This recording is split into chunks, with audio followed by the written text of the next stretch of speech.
So today we're going to replace the slave cylinder on the Acura CL.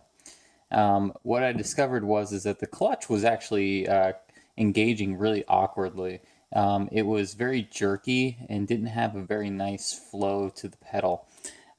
What ended up being the issue was this goes at the end of your slave cylinder, and what I discovered was the grease that the manufacturer puts on was one gone, but then additionally, since it was not lubricated properly, it was rubbing up against the fork for the throwout bearing. So if you imagine your transmission, you have this apparatus coming out and then pushing the fork, and then it slides the bearing, your throwout bearing, so that the clutch actually it disengages, and then when you release it, the fork comes back and then engages the clutch. So the reason why I know that this is the issue, when I was using the clutch the other day just in my garage, I could tell that the clutch was creaking as I was pushing it in and pushing it and releasing it out. And then what I discovered was, like I said, that there wasn't any grease there. So I thought it'd be interesting to, one, replace this and show that process.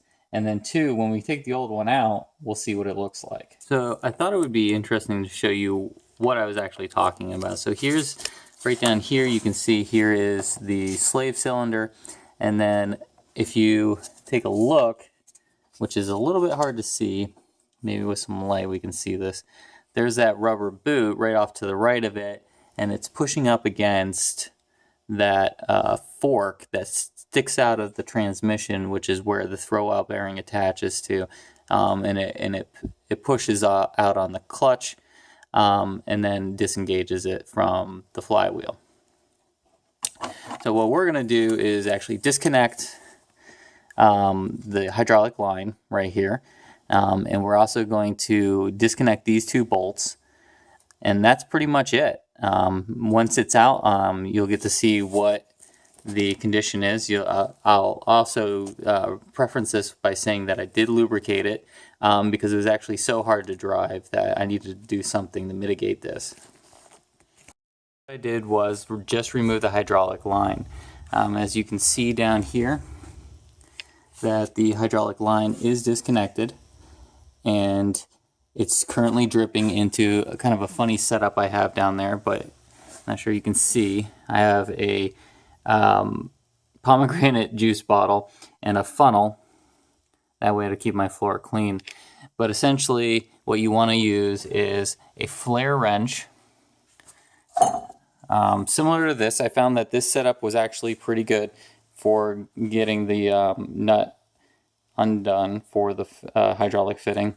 It's a 10 millimeter claw foot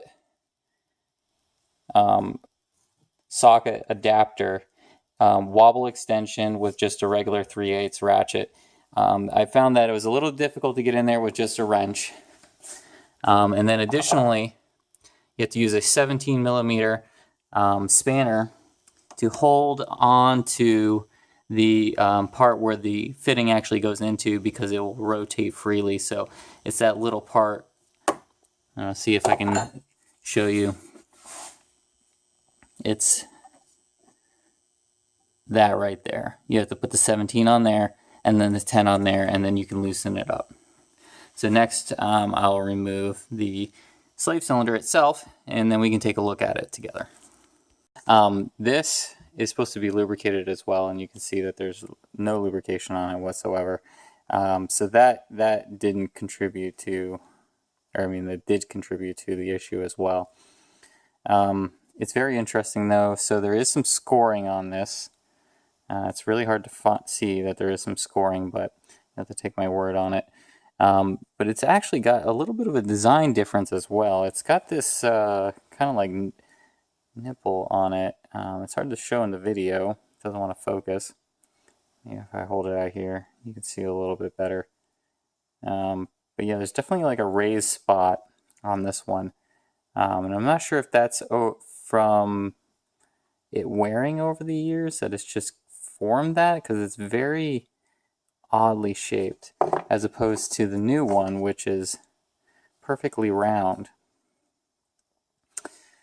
So this part actually still is good, but I think I'm still going to change out the whole slave anyways, and just hold this as a backup. I mean, it looks, the casting looks almost identical, so I'm pretty sure that this is a Luke replacement, and that's what I got, was a Luke one.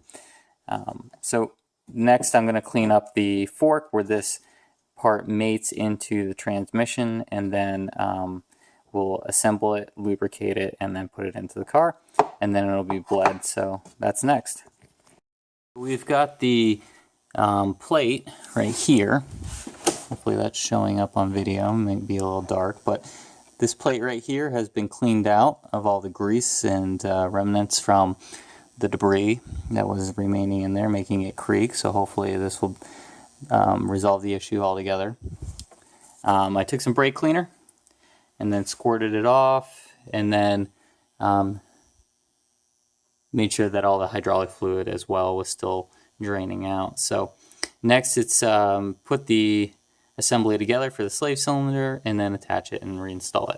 So now we have to assemble this, and according to the manual you're supposed to put brake lubricant onto the actual pin itself. So I'm going to use some Permatex Ultra Disc Brake Caliper Lube. You can see it just goes everywhere. But this might have been part of the issue with some of the engagement. It was very sluggish, I felt, in the response to it. So we'll see if this does it. It looks like it. I've got to put the collar on. Not sure exactly what this does, but it was on there, so let's see why we wouldn't put it on this one. And this looks like it's going to be fun. Oh, there we go. And the thing about these is that they kind of come out once in a while too, if I recall. It's been a while since I've done one of these, but I think that they sit kind of weird in there, and then if you don't get them quite right, they won't engage as well. They'll kind of like pop out. So we want to make sure that that's seated right. I'll fix this little issue. Definitely doesn't feel like it's in there right. So it took a little bit, but I was able to get it. So what you have to do is actually depress it really firmly, and then it'll start engaging. And it looks like it's functioning normal. It looks normal. This is the way it should look, fully extended. So it'll be like that, and then it'll extend out. So what we do need to do is put some lubricant on the end of this. The manual calls for some Honda high temp grease. I don't happen to have that, unfortunately. But I do know that a lot of people substitute in either high temp urea grease or some anti-seize, and I happen to have both. I think I'm going to go with anti-seize. It's a little bit messier, but I feel like it might work a little bit better in this climate area, just because it is a rust-prone area. Even though this car won't see winter ever again, I think it's a good application for this. It works as a lubricant, plus it'll also prevent from rusting, whereas urea, it kind of works, but it kind of doesn't sometimes. Anti-seize, I'm going to use its Permatex anti-seize lubricant. You don't need a ton, from my understanding. You just need maybe about that much. And then what we'll do is we'll kind of cap snow cone it off on the actual piece here. That way it's not that messy. So I'll give it a little swirl, make sure it coats every area.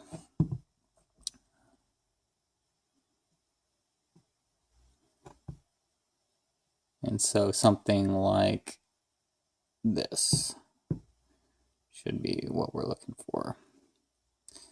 All right, so now that we've got that, it's time to install it into the car. So basically installation is reverse of removal. And and we'll have to see if it still creaks when we're done. Slave cylinder. Whoop. Okay, so now we have the new slave cylinder installed. See if you guys can see that down there. It's all connected and ready to be bled. What you use is brake fluid. So we have Honda .3 brake fluid, and that goes right into the reservoir right here. So that is the next procedure, is go ahead and bleed the system and then see if we have the same creakiness. Hopefully we don't, and hopefully we'll have a smooth clutch pedal.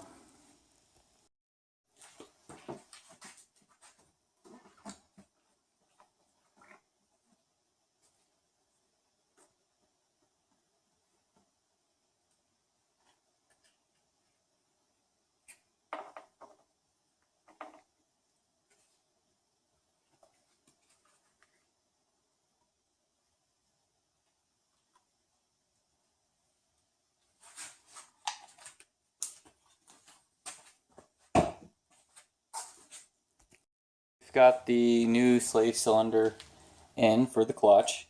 It's been bled, and how you do that is basically bleeding like a brake caliper. You pump it a couple times on the front end, top off the fluid in the reservoir, which you saw me do, and then you attach a tube to it and then open up the bleeder valve on it, and then have somebody pump it as you open and close the valve. It's an 8mm valve on this, and then there's plenty of room to get in there, so not a problem. I will show you, now that we've got this replaced, that it no longer creaks, so it'll be interesting to see if this improves the easeability of engaging the clutch.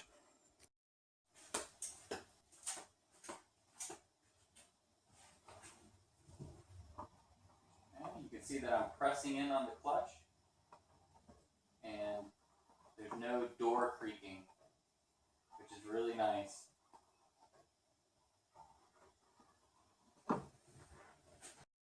Here are the tools that I used for this job. Some brake cleaner, because you don't want to have brake fluid on any painted surfaces. You can see I have a pomegranate juice bottle with a tube hanging out of it. The tube is so that you can bleed it when you're done, and the juice bottle can also double as a catch can with a funnel for when you initially disconnect the hydraulic. You need a new slave cylinder, and I used this Luke product, LSC 391. It was approximately $55 on Rock Auto. You can see that I used a 12mm deep socket with a series of extensions. That's to get the bolts off and on that hold the slave cylinder to the engine and transmission assembly. There's only 2 of them. An 8mm spanner for getting into the tight area and opening up the bleeder valve. You want to use a flared wrench, 10mm, and specifically flared, or you'll round off the hydraulic fitting. I ended up using this extension just to get the wrench a little bit further away because it is tight in there. And then you'll need this 17mm spanner to hold onto this as you disconnect the hydraulic fitting. And then some brake fluid to bleed the system with and to replenish the reservoir. You also will need a lubricant at the end of the ball assembly here. So I ended up using the Permatex Anti-Seize lubricant. Felt like that was going to be the best option for the Northeast. And that's about it. Hopefully you found this video helpful. Never hurts to have a beer nearby. Acura Springfield, for people who were in 2009 National Acura Legend Meet. They ended up sending me this. Wasn't able to go myself, but I got a t-shirt and a koozie. I use this almost every single time I work on a car. because beer is always required. So hopefully this was helpful for you. If you end up having a clutch that is either really jerky in its engagement or sounds like a door, a creaky door, it's likely because this ball right here at the end of your slave cylinder has gone dry with lubricant and is grinding. And you can try lubricating it yourself, but I ended up just replacing it because I felt like it's got 100,000 miles on it and likely needs to be replaced anyway soon. I'll hold on to this because it is still a good part, and it'll serve as a backup in future. Hope you found this useful. Like I said, leave a comment below, ask questions. Always glad to help if I can. And take care.